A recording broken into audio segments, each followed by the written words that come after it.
오늘 말씀의 제목은 잃어버린 후에야 보이는 소중한 것들입니다. 잃어버린 후에야 보이는 소중한 것들. 여러분, 힘겨웠던 코로나 시절을 모두 기억하십니까? 우리가 금방 잊어버리죠. 코로나가 있었나 벌써? 예. 우리 모두에게 너무나 힘든 그런 시간들이었습니다. 사람들은 나도 언제 그 코로나에 걸릴지 몰라 굉장히 두려워했습니다. 코로나에 감염된 사람들이 죽어가는 그런 모습을 보면서 더 큰 공포를 느끼기도 했습니다. 초반에는 중국에서 관이 모자랄 정도로 사람들이, 너무나 많은 사람들이 목숨을 잃어서 정말 그 뉴스를 보면서 충격받았던 그런 기억이 생생합니다. 그러나 우리에게 있어서 가장 큰 두려움은 이 코로나가 언제 끝날지 모른다는 것이었습니다. 우리는 잃어버린 일상을 도대체 언제쯤 다시 찾을 수 있을까, 되찾을 수 있을까 두려워했습니다. 코로나 이전에 우리가 일상으로 누렸던 것들, 예를 들면 공기를 마음껏 마시거나 사람들과 함께 대화하면서 식사를 하거나 마음껏 공연을 즐기고 또 교회에서 예배드리는 그런 평범한 일상이 얼마나 소중한지 이 사건을 통해서 우리는 깨달았습니다. 잃어버린 후에야 그 일상의 소중함이 비로소 보이기 시작한 것입니다.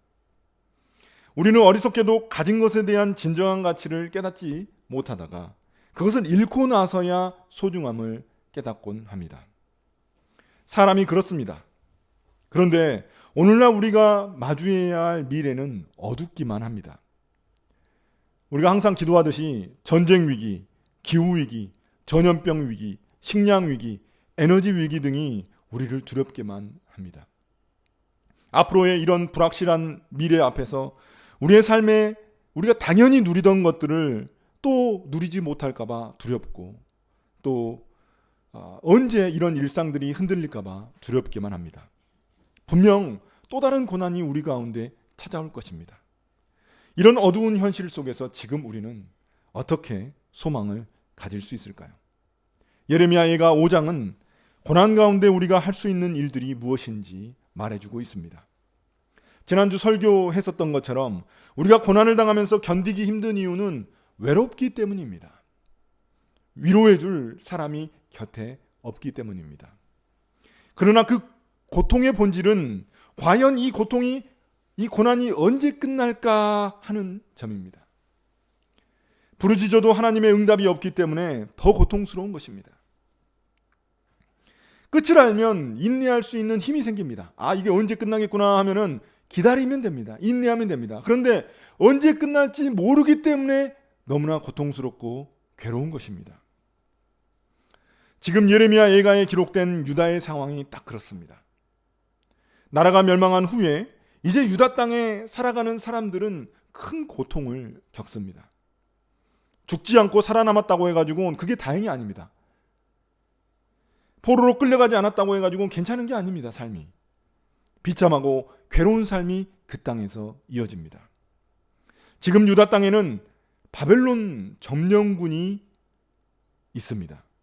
그들이 모든 것을 다 통제하고 있습니다. 이제 더 이상 그 어떤 것도 유다 나라의 것이 아닙니다. 당연하게 여기며 이 농사짓던 땅도 잃어버렸고 당연하게 본인들이 살던 집도 잃어버렸습니다. 전쟁 중 아버지를 잃고 고아가 되었고 남편을 잃고 과부가 되었습니다. 그래서 전쟁은 죽으나 살아남으나 그 자체로서 너무나 참혹한 것입니다. 지금 우리가 전 세계적으로 많은 전쟁들이 일어나고 있습니다. 우리가 피부로 느끼지는 못하지만 우리도 지금 분단 국가이지 않습니까? 그러나 지금 유럽도 또 아프리카도 많은 전쟁들이 일어나고 있습니다. 특히 여기서 땅과 집을 잃었다는 것은 하나님과의 관계가 끊어졌음을 의미합니다. 땅과 집은 하나님의 선물입니다. 이스라엘 백성들이 언제 땅이 있고 집이 있었습니까?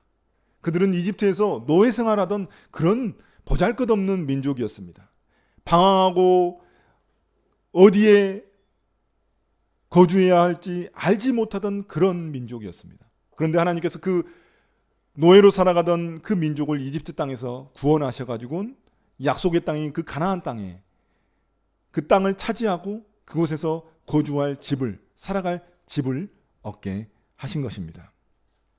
그 모든 것을 주신 분이 바로 하나님입니다. 그런데 그런 것들을 모두 잃어버렸으니 하나님과의 관계가 끊어진 것입니다. 하나님 아버지와의 관계가 끊어졌기 때문에 이제는 고아와 과부처럼 되어버린 것입니다. 어떠한 보호도 받을 수 없는 가장 취약한 존재가 되고 말았습니다. 제가 말씀드린다시피 그 당시에 가장 사회에서 취약한 사람들이 누구냐면 고아, 과부, 나그네입니다. 그래서 하나님은 항상 이스라엘 백성들에게 이 세 존재들은 챙기라고 말씀하셨습니다. 그들을 보살피라고 말씀하셨습니다. 그들이 고통받고 또 그들이 부당한 대우를 받으면 하나님이 참지 않으셨습니다. 모든 고통은 하나님과의 관계가 끊어진 데서 비롯된 것입니다. 이런 상황 속에서 과연 이 땅에 남은 사람들이 할 수 있는 것은 무엇일까요? 1절, 2절에 나와 있습니다. 하나님께 부르짖는 것입니다. 그들의 부르짖음은 두 가지입니다. 기억해 주십시오. 살펴주십시오. 그들이 할 수 있는 말이 뭐겠습니까? 하나님 기억해 주십시오. 우리를 기억해 주십시오. 하나님, 우리가 지금 이곳에서 받는 고난과 치욕을 주님 살펴주십시오.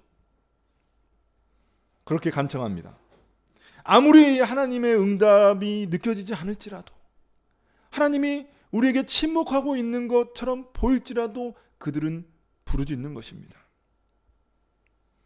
하나님이 아무 응답도 하지 않는다면 어쩌면 하나님을 버려버리는 것이 속이 편할지 모릅니다. 그렇잖아요? 하나님을 알기 때문에 더 괴로운 거잖아요. 하나님이 응답이 없으시니까 괴로운 거잖아요. 그럼 하나님을 그냥 버려버리면 속은 편할지 모릅니다. 그런데 그들은 그렇게 하지 않고 고통 속에서도 하나님께 부르짖고 있습니다. 믿음 없이는 할 수 없는 일입니다. 이러한 부르짖음 그 자체가 믿음의 표현인 것입니다. 우리도 마찬가지입니다.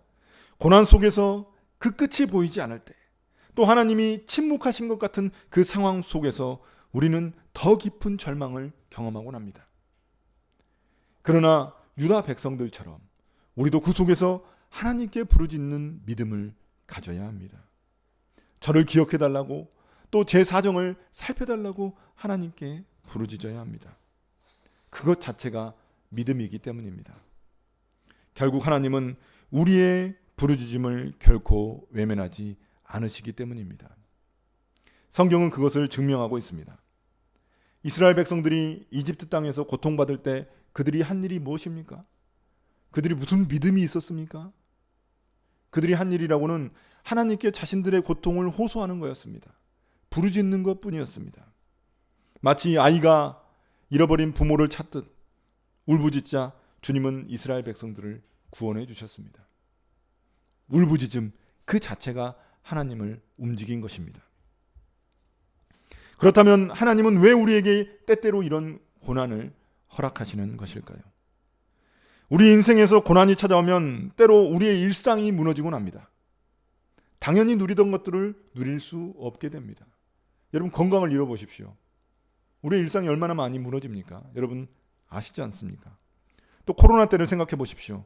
우리는 집단적으로 그런 일상이 무너진 경험을 모두 했습니다. 코로나에 걸려서 격리되면 혼자서 식사해야 했습니다. 운동도 못하고 콘서트도 볼 수 없었습니다. 해외여행도 갈 수 없었고 결혼식, 장례식도 참석할 수 없었습니다. 교회도 올 수 없었습니다. 완전히 일상이 무너진 경험을 했습니다. 지금 유다 백성들이 그렇습니다. 4절 5절을 보십시오. 자기 땅에서 나오는 물인데도 값을 지불하고 마셔야 됩니다. 나무도 그 당시는 나무가 필수였지 않겠습니까? 무슨 뭐 연탄이 있고 뭐 보일러가 있고 그러지 않으니까 나무도 값을 치러야만 얻을 수 있었습니다. 물과 나무는 그 당시 가장 중요한 생필품인데도 불구하고 그들이 마음껏 누릴 수 없었다는 것입니다. 왜냐하면 바벨론이 점령하고 있었기 때문입니다. 그런데 전쟁으로 인해 이런 생필품마저도 품귀 현상이 일어나게 된 것입니다. 여러분, 전쟁이 일어나 보십시오.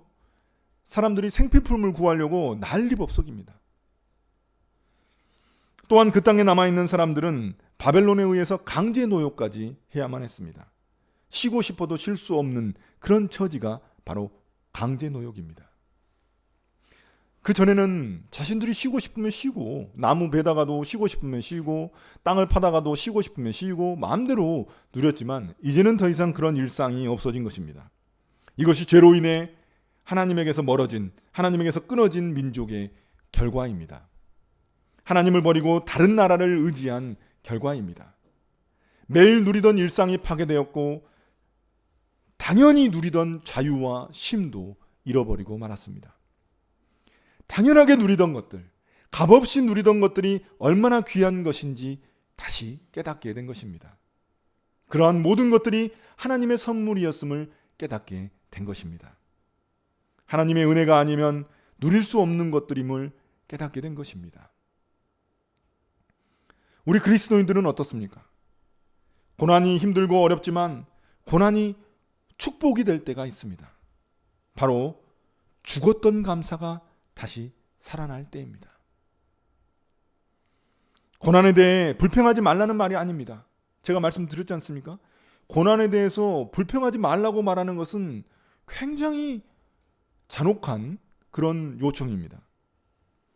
그렇다고 해서 수학 공식처럼 고난이 오면 감사해야 된다, 고난이 와도 감사해야 된다, 막 수학 공식처럼 외워가지고 고난이 왔는데 감사해야지, 막 억지로 막 자기를 주입하고 자기 세뇌를 시키는 것을 말하는 것도 아닙니다. 고난 속에서 우리는 때때로 불평합니다. 하나님께. 그리고 아파하고 괴로워합니다. 그러나 그것으로 끝나는 것이 아니죠. 어느 순간 깨닫게 되는 일이 있습니다. 그게 뭐냐면은 이것도 감사하구나. 감사를 깨닫게 되는 거죠. 하나님의 은혜가 우리를 그 감사의 지점까지 이르게 하는 것입니다. 그때가 되면 우리는 미처 깨닫지 못한 삶의 실체들을 발견하게 됩니다. 지금까지는 내가 얼마나 어리석고 우둔했는지 그것을 깨닫게 되는 것입니다.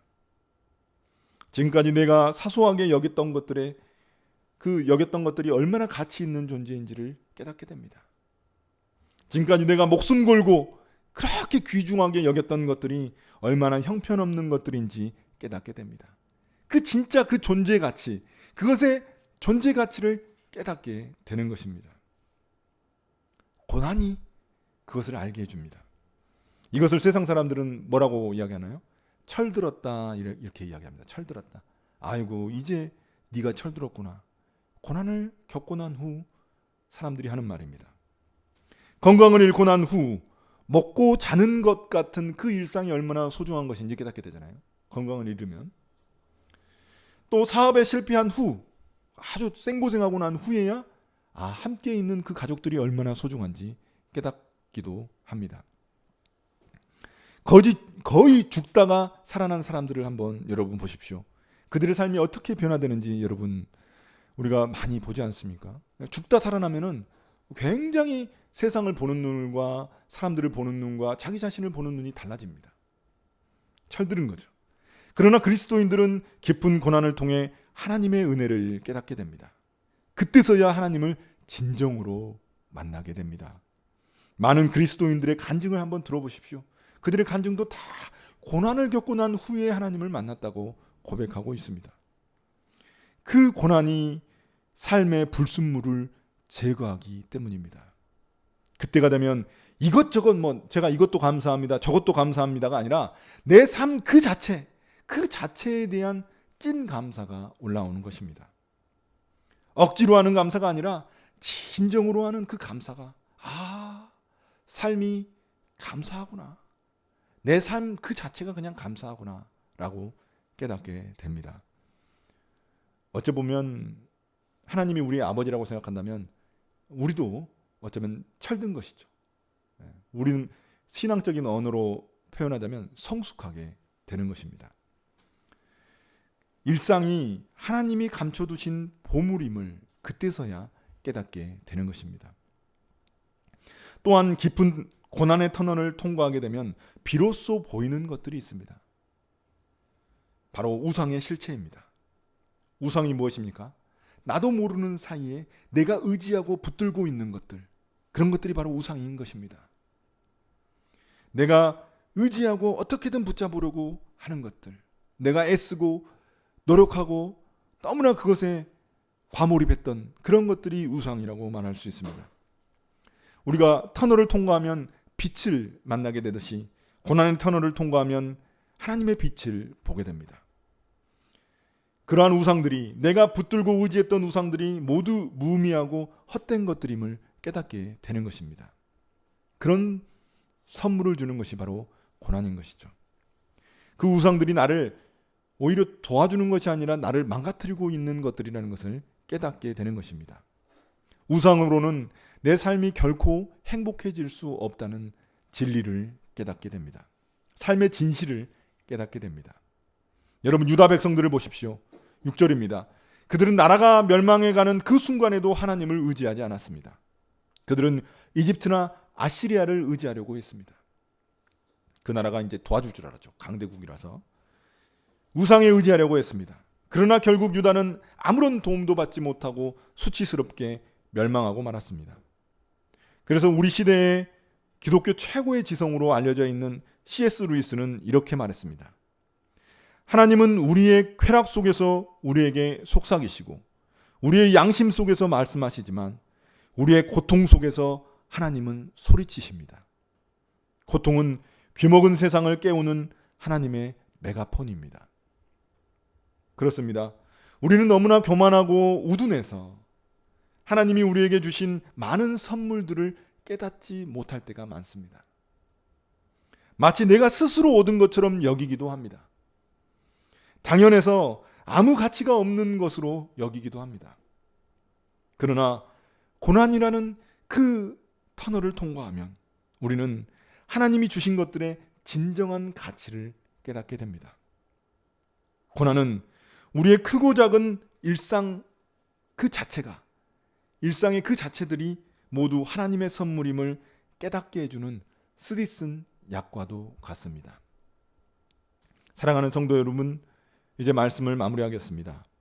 고난은 광야의 시간입니다. 마실 물이 없는 것처럼 삶의 진한 갈증을 느끼는 시간입니다. 어디로 가야 할지 방향을 잃어버려 일상이 흔들리거나 무너질 수 있는 시간입니다. 그래서 그 어느 누구도 고난을 좋아하지 않습니다. 누가 고난을 겪고 싶은 사람이 있겠습니까? 그러나 고난은 모든 사람에게 찾아오는 현실입니다. 특히 그리스도인들에게 고난은 하나님의 섭리 안에서 특별한 의미를 갖습니다. 그래서 하나님은 우리에게 고난을 허락하십니다. 물론 우리가 죄로 인해서 초래한 그런 고난은 피해야 합니다. 내가 죄 지어갖고 겪는 고난이라면 그건 당연히 감당해야 하는 거죠. 그러나 하나님이 허락하신 고난이 있습니다.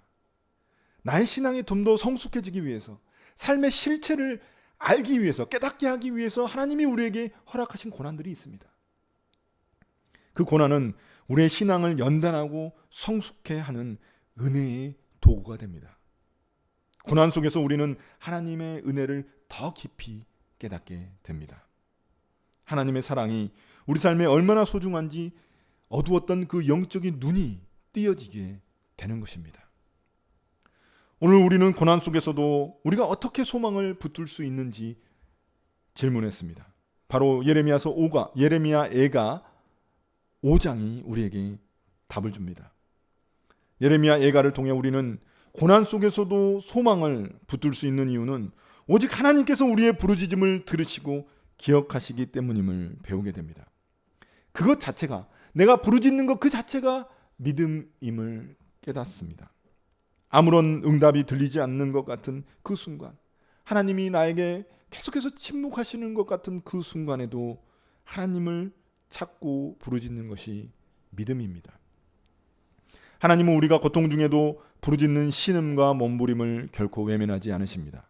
이 사실이 바로 고난 속에서도 우리가 잃지 말아야 할 소망의 근거입니다. 또한 고난을 통해 우리는 하나님의 은혜를 더 깊이 깨닫고 진정한 감사를 배우게 됩니다. 고난은 우리의 매일의 일상이 하나님이 감춰두신 보물임을 일깨워주는 귀한 시간입니다. 고난은 보물을 발견하기 위해 땅을 파는 인내의 시간입니다. 불과 같은 고난은 우리의 삶에 낀 불순물을 제거하고 순수한 믿음을 얻게 해줍니다. 그러므로 지금 겪고 있는 어려움 속에서도 그런 하나님의 신실함을 우리는 믿어야 합니다. 일상 속에 감춰두신 그 하나님의 은혜를 발견하고 감사해야 합니다. 우리의 미래가 장밋빛 미래가 아닙니다. 여러분 생각해 보십시오. 전쟁, 기후위기, 각종 전염병, 너무나 많이 망가지고 왜곡된 세상이지 않습니까? 분명히 우리에겐 또 다른 고난이 집단적으로 오는 고난일 수도 있고 내 개인에게 오는 고난일 수도 있지만 그 고난 속에서 내가 어떤 자세로 어떤 태도로 살아가야 될 것인지 우리는 결정해야 합니다.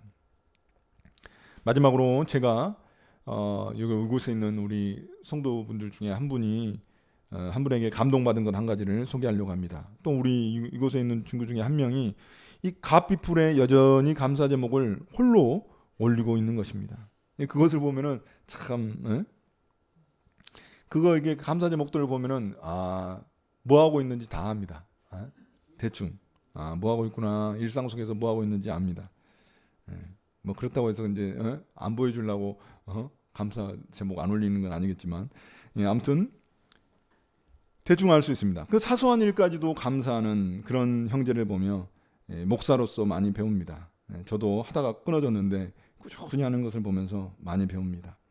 꾸준히 감사하는 훈련이 우리의 삶을 더욱더 풍요롭게 하는 것입니다. 우리도 배워야 하겠습니다. 우리도 그 형제처럼 일상의 작은 일에도 감사하는 훈련을 하는 그런 귀한 시간이 되기를 예수님의 이름으로 축복합니다. 11월 17일이 추수감사절입니다. 감사가 풍성한 그런 우리 함께 걷는 교회가 되기를 예수님의 이름으로 소망합니다. 아멘.